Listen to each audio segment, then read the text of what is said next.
Did the Giants defense hire the play caller that can unlock its defensive personnel, especially in the secondary?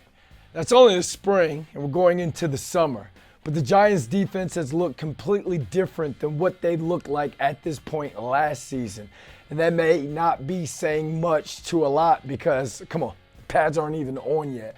But if you went to any of the OTA or even mini camp practices, then you saw firsthand that the DBs look better than this time last year.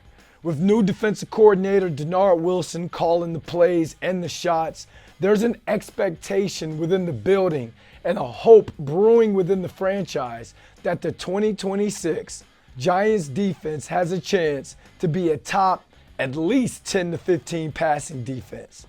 This is a DB coach by trade running the defense. 9 seasons coaching defensive backs with the Rams, Jets, Eagles, and Ravens before becoming the defensive coordinator of the Tennessee Titans in 2024. He's bringing the whole Baltimore 2.0 system to New York to get the most out of a Giants defense that, let's be honest, no disrespect, had no real identity in 2025, and they couldn't close games out to save their lives. It's a system that he's built on disguised coverages and simulated pressures. He's wired to develop the back end, not just scheme around. And he's had success doing it. In 2024 with the Titans as DC, they were second in the NFL in pass defense, only giving up a buck 77.3 yards a game, and they were second in total defense, near league bests. In 2023 as the Ravens defensive coach, or defensive back coach, with Mike McDonald calling the plays, Baltimore ranked 6th in pass defense, and safety Cal Hamilton made his first Pro Bowl under Dennard Wilson's tutelage. In 2025, that's where we did see a drop-off with the Titans. But he didn't have any real dogs on the defensive side of the football, and he didn't have any personnel to really run his schemes on the back end. He has a lot more talent in the secondary here in New York than he did in Nashville, that's for sure. It's a talent that, for whatever reason, underachieved in 2025, and they'll tell you themselves. The roster, on paper, was absolutely loaded. Paulson Adebo, Javon Holland, Drew Phillips, Tyler Nubin, plus an elite front. Before the season, people were calling it one of the best defensive rosters in the league, but it still finished 30th in points and yards allowed. On top of that, and I hate to relive it with some of y'all, 5 blown fourth quarter leads of 10 plus points, which was most in the NFL.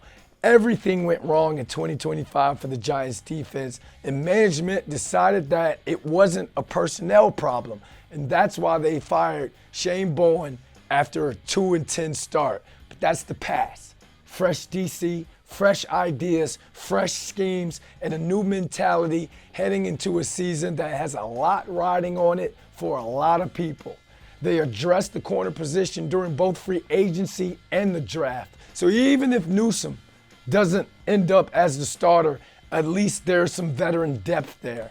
Now they got the guy that they wanted in Hood in the second round, who recorded 77 total tackles, 5.5 tackles for loss, 3 INTs, 1 return for a touchdown, 14 pass breakups, and 2 forced fumbles in just 3 seasons in college. But most impressively, you guys are gonna love this stat. He allowed only 1 touchdown throughout the entire 2025 season, and quarterbacks had a low passer rating when throwing at him. Just like Newsome, if he doesn't start, which, come on now, he eventually will, he's still going to add some sort of depth. Adarius Washington, he's a hybrid nickel safety straight from the Baltimore tree. That's even more depth and versatility. He can play the slot, he can play free safety, he can play in the box.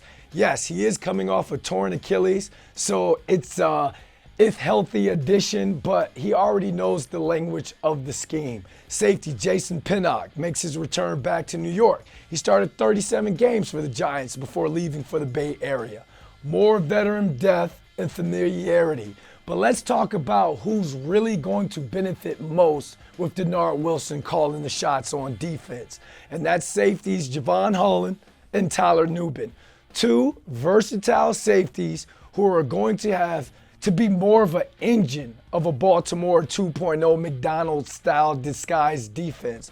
Now, Javon Holland, you guys know, he was paid a lot of money to be an anchor in that secondary last season, but he didn't have the stats to match the price. Same with Tyler Nubin.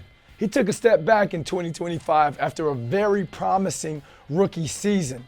But in comes Dennard Wilson, who's developed safeties like Cal Hamilton and knows how to get the most out of the back end. I expect a lot of production out of this duo, and you can see them getting more and more comfortable with this scheme day by day, practice by practice throughout spring OTAs.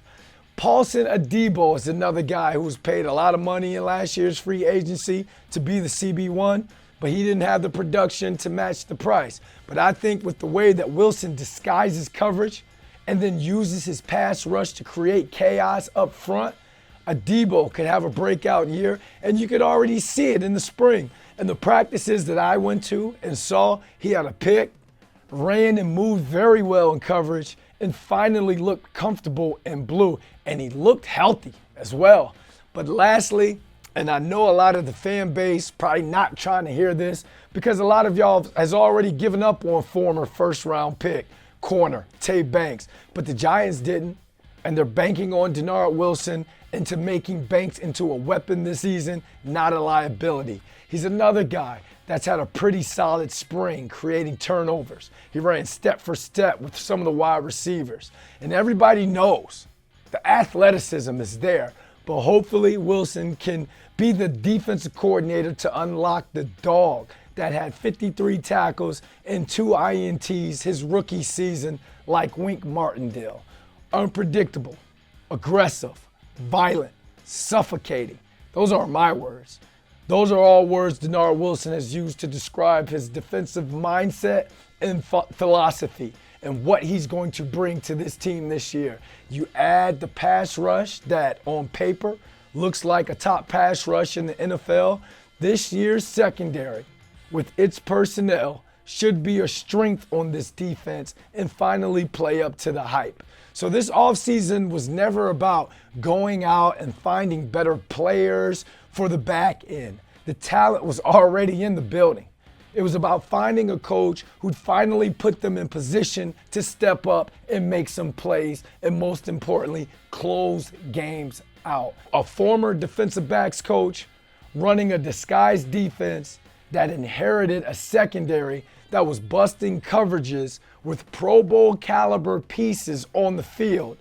If you're a Giants fan, that's the unlock. That's the reason to believe.